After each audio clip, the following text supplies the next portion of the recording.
Bonjour, bienvenue dans cette nouvelle vidéo d'activité créative. Bon, cette fois-ci c'est plus activité manuelle, mais on ne dira rien. Je vais donc dans cette vidéo effectuer la rénovation de la cabane de jardin de chez mes parents, puisqu'ils me l'ont demandé. Et vu que je vois plein de vidéos de construction de maisons, de rénovation, vu que c'est un peu à la mode, je me suis dit pourquoi je n'essayerais pas d'en faire une vidéo également. Bon, c'est pas autant impressionnant que les gens qui vous font des avant-après de leur belle maison, mais je trouvais ça sympa à filmer et après ça me donne une excuse de vous parler.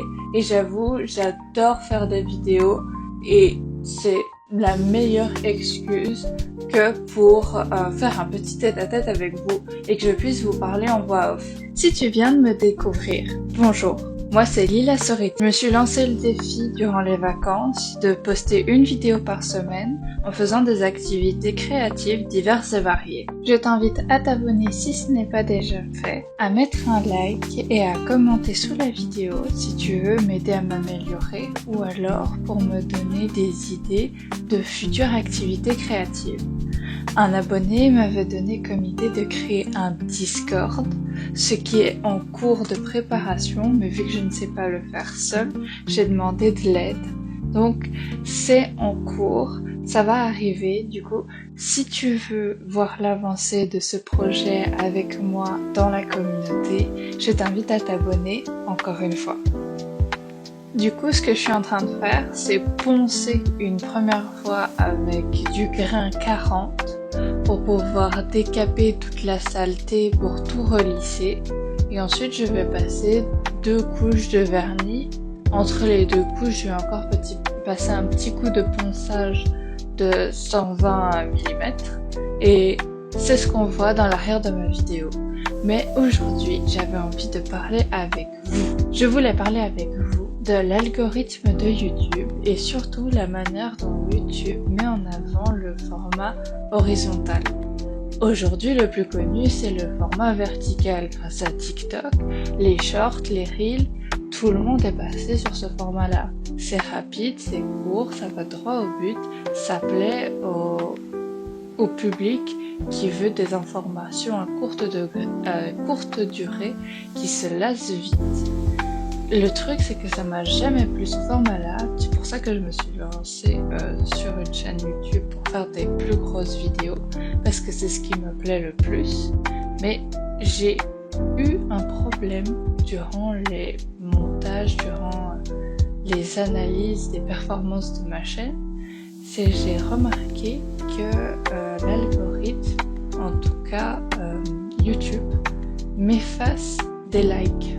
Ça m'est déjà arrivé que je sais que mon petit copain a liké ma vidéo, que d'autres personnes ont liké la vidéo, mais il ne m'affiche qu'un like, alors que je sais que la personne a liké. Du coup, je ne comprends pas qu'est-ce qui se passe dans mon YouTube, pourquoi ça fait ça, parce que ça me retire des likes, ça me retire donc YouTube. Je sais pas s'il comprend que la vidéo a plu à des gens ou si genre vraiment il a complètement oublié ou alors qu'il le sait, je sais pas, je comprends pas. Et c'est très embêtant parce que pour une personne qui a 1 million d'abonnés, il s'en fout qu'il y ait 3 likes qui soient pas passés. Mais vu que je suis encore une toute petite youtubeuse, genre, ça me tient à cœur et je comprends pas trop ce qui se passe et j'aimerais votre avis, votre retour sur la question. Donc j'aimerais faire ma petite analyse pour voir si le fonctionnement de YouTube, en tout cas du mien, est correct. À chaque fois que vous likez, si vous pouvez prendre le temps de laisser un petit commentaire, comme ça je vois la différence des commentaires et des likes aperçus, parce que j'ai l'impression que les commentaires, il n'y a pas de souci, pour voir si c'est le bon nombre, et si ça l'est pas, j'irai chercher des solutions à mes problèmes.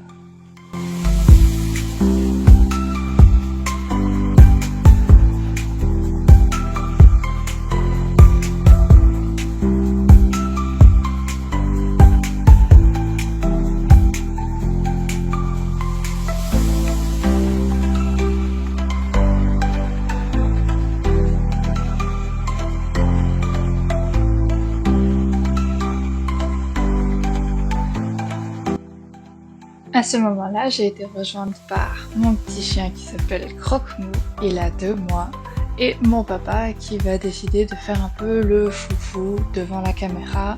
Pour des raisons évidentes, je l'ai flouté, mais je vous laisse les petits passages où il décide de faire des bêtises devant la caméra.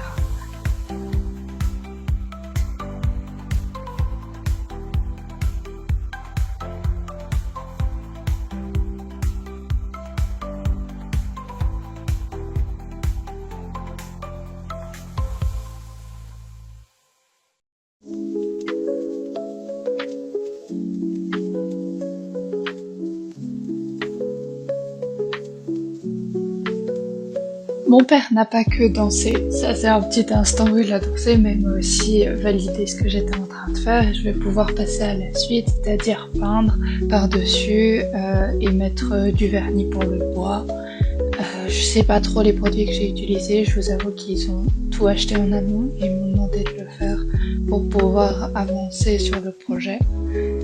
Je vous ai filmé que ce mur-là parce que j'ai fait exactement la même chose sur les 3 autres murs, le mur parallèle et le mur de derrière. C'est le mur de devant qui va être un peu plus compliqué vu qu'il y a les portes. Et les portes tombent vraiment en ruine. Mes parents voudraient les retaper, mais je trouve ça un peu compliqué vu l'état des portes. Je vous montrerai peut-être dans une autre vidéo si ça vous intéresse, comment je retape les portes, mais vu leur état, il va falloir beaucoup de matériaux et beaucoup de temps. On ne dirait pas comme ça, mais j'ai de l'expérience dans le travail du bois. Ce qui se trouve qu'avant de faire mes études d'infographie, mes études d'art, j'ai fait 2 ans de cuisine et bois dans une autre école. Et me demandez pas pourquoi c'était cuisine et bois, mais c'était les 2 sections qui allaient ensemble. J'y allais pour la cuisine, parce qu'à ce moment-là, je voulais devenir pâtissière. Ça m'est vite passé, mais voilà. Et ensuite, j'avais les cours de bois, c'était 2 heures en alternance.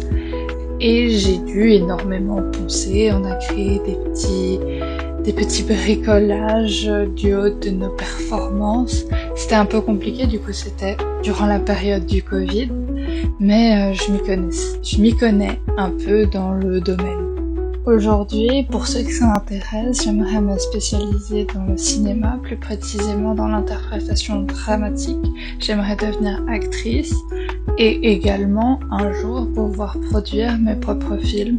J'ai déjà gagné un concours que j'ai participé avec mon école et c'est vraiment dans ce domaine-là que je me sens le plus chez moi. D'ailleurs, pendant ces vacances, j'aurais voulu faire un projet de court-métrage. Malheureusement, j'ai eu des problèmes de contretemps. J'ai fait appel à une amie pour faire le script et il se trouve que cette amie ne m'a jamais donné de réponse. Alors je sais qu'elle a des premiers problèmes familiaux qui font que des fois elle est en difficulté. Mais moi, ça me met également en difficulté parce que j'avais tout reposé sur elle sur cette partie et je vais devoir m'en occuper. Je compte en faire une vidéo, mais là, ce n'est pas le sujet. Du coup, mets-moi en commentaire si ça t'intéresse de voir l'avancée et comment je structure mon temps pour faire un court-métrage. Et bien sûr, quand le court-métrage sera fini, il sera posté sur cette chaîne YouTube. Je termine ça. C'est la fin de cette vidéo. J'espère qu'elle vous aura plu. J'espère que c'était pas trop ennuyant, c'est pas trop créatif comme je le fais habituellement. Mais voilà, il y aura certainement une suite. Je vous fais des gros bisous, croyez en vos rêves. C'était Lila Soretti, à la prochaine!